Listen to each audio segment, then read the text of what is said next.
watching live on Planet TV.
Ladies and gentlemen, that is the arrival of Mighty.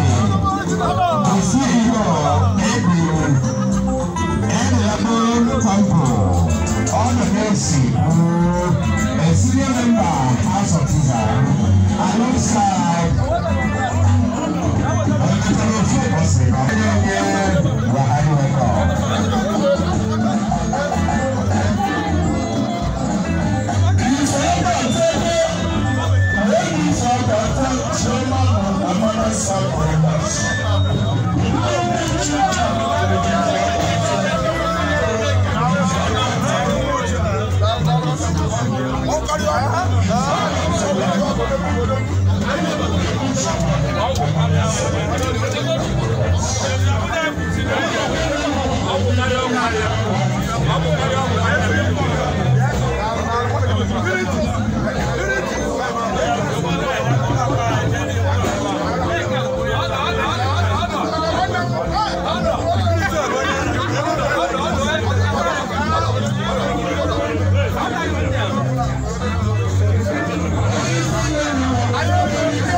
na-adị mgbe ezi akọrọ eze uru mgbe ya na-emekwa ka eze malụ daalụ n'ụmụ na wezu akụ daalụ ọ ga-abụrụ ka mma mara mkpa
Here is the arrival.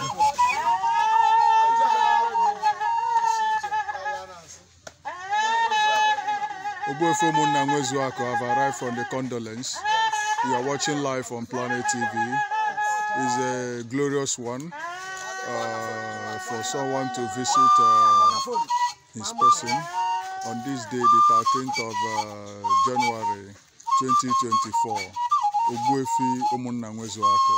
Dalo.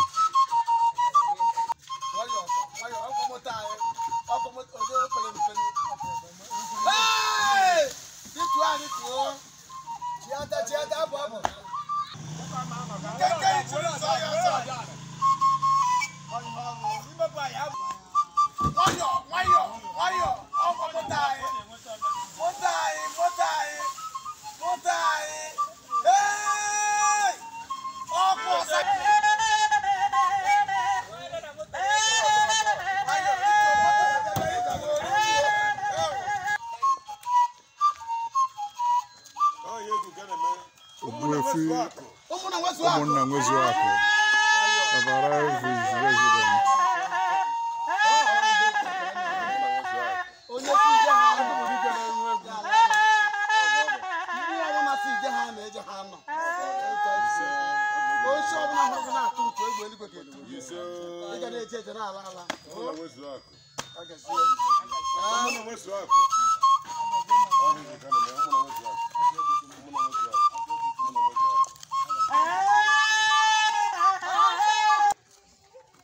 Umunna Nwezuaku.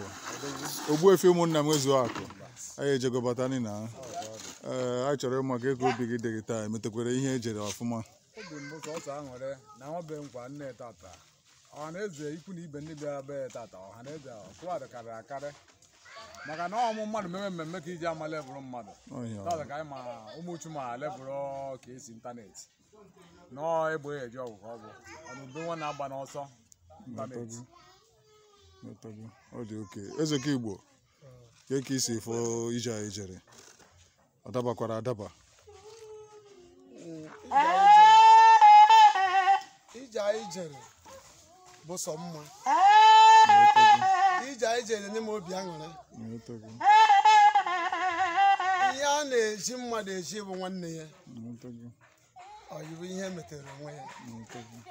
Ma Umunna Nwezuaku jere ya bụ nkwamozu ụlọ akwa. Anyị ji ehicha, anyị ji nwa, anyị ji akwa. Obi bụ nsọ aṅụrị maka na onye na-enwe aṅụrị ka aṅụrị na-abịara. Onye ọbụla na-anọ ebe aṅụrị ka aṅụrị na-adịrị. Ana m ekwu n'ụbọchị tata dịka m si hapụ ihe niile m kwesịrị ime were soro Umunna Nwezuaku were jebe ya bụ ụlọ akwa. Asị nke Obirigwe nke atọ etu ochi ime na ụmụnna n'ụbọchị tata ya jee n'udo ka ọ ga-esi mekwere m eme nke ọbụla m na-eme mmụọ bụ eze dike na mba eze Chinekwuru ọnụ ya lekwe ndị niile so anyị wee jee ihe a